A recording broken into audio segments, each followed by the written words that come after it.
Hello girls, आज हम लोग देखेंगे टाइप्स ऑफ रिसर्च, अनुसंधान के प्रकार।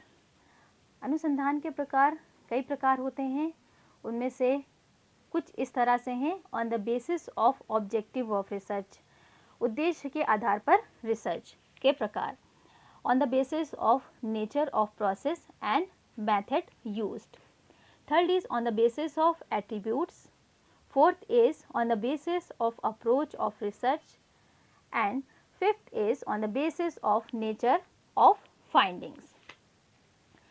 तो सबसे पहले हम देखेंगे on the basis of objective of research, उद्देश्य के आधार पर रिसर्च के प्रकार। उद्देश्य के आधार पर रिसर्च के प्रकार तीन प्रकार हैं। पहला है बेसिक और फंडामेंटल रिसर्च, जिसे हम मौलिक अनुसंधान भी बोलते हैं। सेकेंड इज अप्लाइड रिसर्च, जिसे हम अनुप्रयुक्त अनुसंधान बोलते हैं। और last third is action research, जिसे हम क्रियात्मक अनुसंधान बोलते हैं। जो पहला हमारा है बेसिक रिसर्च, बेसिक रिसर्च को हम फंडामेंटल रिसर्च भी बोलते हैं और आल्सो कॉल्ड प्योर रिसर्च।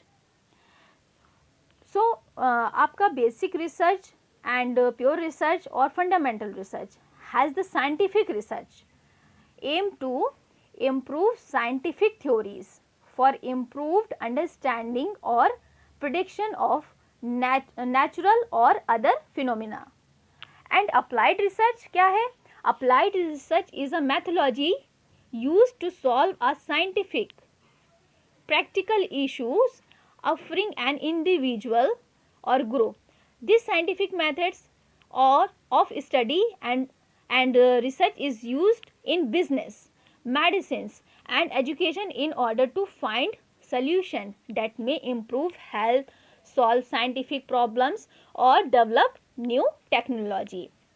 तो आपका जो अप्लाइड रिसर्च है या फंडामेंटल रिसर्च है, वो क्या है कि अप्लाइड रिसर्च वो होती है जो प्रॉब्लम्स को ढूंढकर, समस्याओं को ढूंढकर तुरंत हल निकालती है, जो कि सोसाइटी, इंडस्ट्रियल, बिजनेस ऑर्गेनाइजेशन में प्रेजेंट में चल रही होती है। वर्तमान में ये प्रॉब्लम चल रही होती है, उनका सल्यूशन वो तुरंत निकालने की कोशिश करती है, निकालती है, हल निकालती है। जब हम स्टडी एक जनरल थ्योरी, एक सामान्य सिद्धांत पर वर्क कर किसी भी प्रॉब्लम्स का हल निकालने के लिए कोई फार्मूला, कोई सिद्धांत बनाते हैं, वो हमारी फंडामेंटल रिसर्च कहलाती है। इसे हम बेसिक रिसर्च भी बोलते हैं।